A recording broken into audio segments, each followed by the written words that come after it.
Hi guys, this is Ronnie from Notary Stars, and I am answering more burning questions today.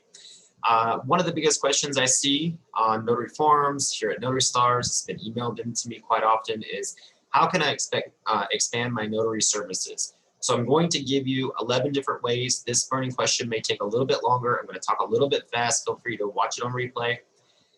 The first way is, of course, general notary work. To expand outside of loan signings, you can offer general notary work as well.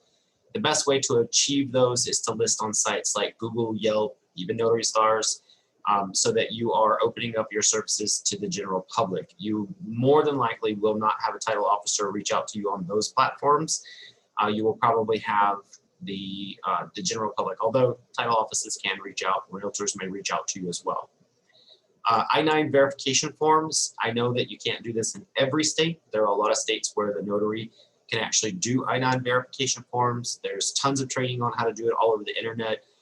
The NNA also offers training for how to do I-9 forms, and this is a great way to, we actually have a company in Arizona that uses our signing agency. They hire remote workers, and we do all of their I-9 forms for them.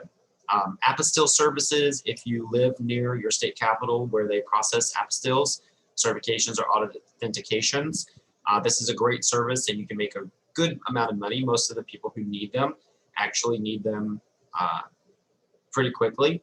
So they're willing to pay you to go down to the state capital, get in line, get the authentication, certification or apostille for them and get it back to them.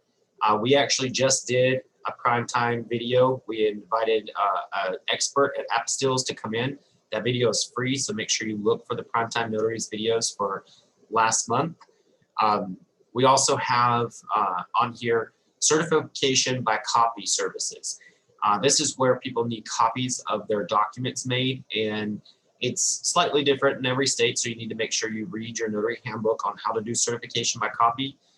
It is a type of notarization that you can do.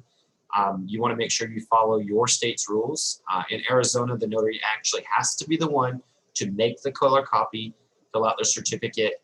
One thing that I personally offer them, if they're doing things like passports or IDs and they're planning on traveling, I also offer them to keep them in my safe for them, so that if they're traveling and something happens, they'll have an additional copy that I could FedEx to them, or someone could call me and I could verify the information that they have. And I do charge an additional service for kind of offering them the Custodian of Record services. Wills and trust, you can offer these. You want to make partnerships with attorneys mostly to do wills and trusts. Now, if it comes to an attorney, you don't want to offer to be a Custodian of Record. But for wills and trusts, when I do a will, I actually offer the same thing, to keep a copy of the will in my safe. I do have a contract, by the way, when I offer custodian services, you know, that if there was ever a fire or anything like that, you know, I can't be held liable for that. But I do offer these services to just hold their information in my safe in case they lose a copy or they need an additional copy, and I do charge for that. You can set your own fees for that. I do keep mine at $99 flat to offer the Custodian of Record services. Record retrieval services. We have lots of companies from all over that call us in order to go to vital record places where doctors have sent their files and retrieve certain records or copies of those records and then get them into FedEx. This is a great source of income for notaries. It goes right along with what we're doing. It usually takes about 30 minutes to go in. You go to a desk wherever they send you, and you just let them know that you're there to pick up these file numbers. They're usually already prearranged. You may have to pay for the record, so always ask when you're doing that if there will be a charge for the record pickup. What you do is you keep a copy of the receipt and you add it to your invoice, but that's a great way to make additional funds. You hear me talk about wedding officiant.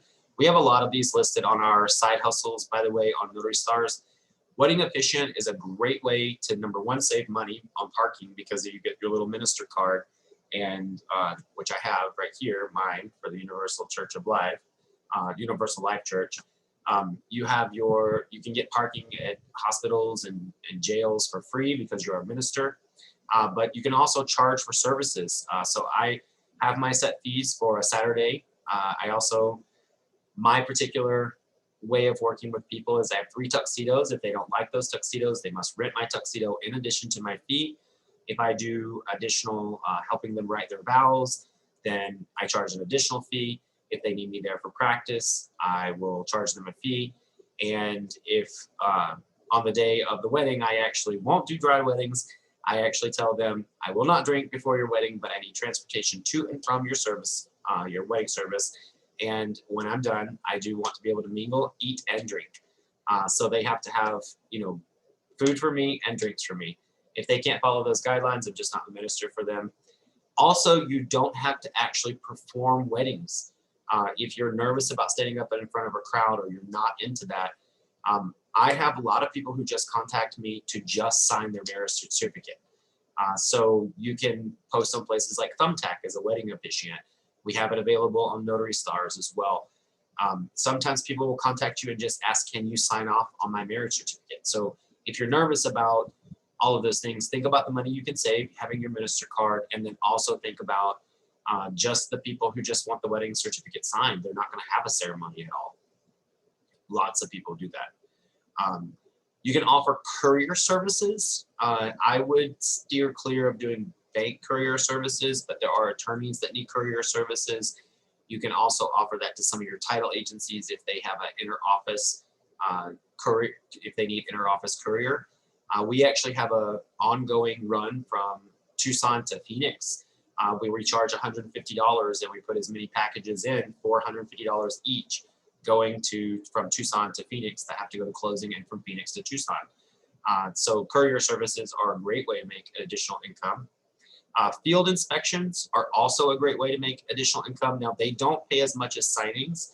Generally, field inspections they can be anything from mystery shopping, or they can be anything from going out and checking the mileage on a car. Here in Arizona, we have a lot of truck drivers. They have to have their odometer read when they park the car, and they call our notaries to come out and do it consistently. We get a lot of work from that.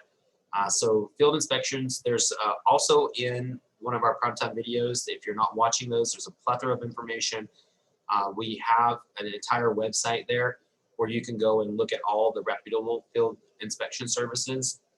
And I believe the name of that website is Sophie. Don't confuse it with SoFi, which is a banking company, but it's called Sophie, and they have all the field inspection companies you can sign up with. Now, these two are kind of like side hustles, but they are two things that I have done and still stay in connect with. Walking dogs in between appointments. I know that some of you may not like pets, but if you do, rover.com, wag.com, there may be a service in your area that you can sign up with. My personal is Rover. I make up to $25 for walking a dog. When clients contact me and they say, I need 8 o'clock in the morning, what I do is write them back and say, I would be able to walk your dog between 7 a.m. and 10:30 a.m. I'm a traveling notary. I'm up and down your streets all the time. And I only set a very small service radius. I usually only do it within my community, within a mile or less. But I actually make quite a bit of money just walking dogs. And I haven't done it in a while, to be honest, because we've been so busy this year with the refinance boom. But I'm not above it. And I would do it, I'm the kind of person, if I have 30 minutes, I'm going to go out and make money. So walking dogs in between appointments. And then the last thing is driving for Lyft or Uber. My personal favorite is Lyft, but you can get lots of discounts on gas. You can get discounts on oil changes, all of these things just from being a Lyft driver. If you do hit a slow period, you can sign up. I would advise signing up with them in advance. But you can go out and drive for them. My favorite day to go out and drive is Sunday or maybe Saturday night. If you go out and you drive for them, you can meet people in your community. You never know if you're going to pick up someone that could lead to more business. That's actually happened with me in the past. Again, I don't do this very often, but one of the things I do like about being on a rideshare service is I use my car a lot, and it's nice to actually get in the car and not think about notary work for a while. Find out about someone else's day. So these are some of the things that you can do to branch out your notary services. I know this burning question answer is a little bit longer than we normally go, but I really wanted to get you more than 10 ways that you could branch out. And I tried to make these relate more to the notary industry than just side hustles. But I think these are really great. And I'm going to add one more. If you are a photographer or you're good at taking pictures on your phone, lots of real estate agents, and specifically investing real estate agents, use companies called WeGoLook to go out and take photos of properties so that they can do them for investments. I highly recommend looking for real estate investors and ask them if they're interested in hiring you direct. The average going rate on WeGoLook when they are doing photos, they pay the company $75 and then the notary $25. Contact your local real estate investors. And remember, the key word is investors. Those are the people who need the photos. They will pay you to go out. You got to be good at it. You got to know how to take these photos. Make sure you ask them for examples of what they want, good jobs that they've had, and then maybe undercut them by $10 and say, I could do it for $65.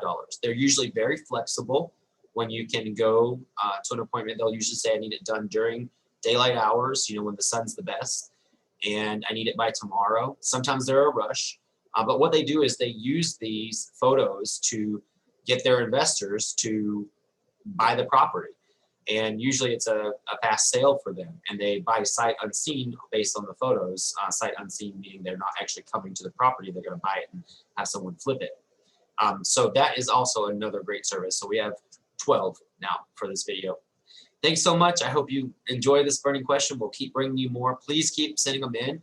I'm enjoying making these videos for you guys, and I'm enjoying all the feedback that we're getting from them. I hope you all have a wonderful day. Bye-bye.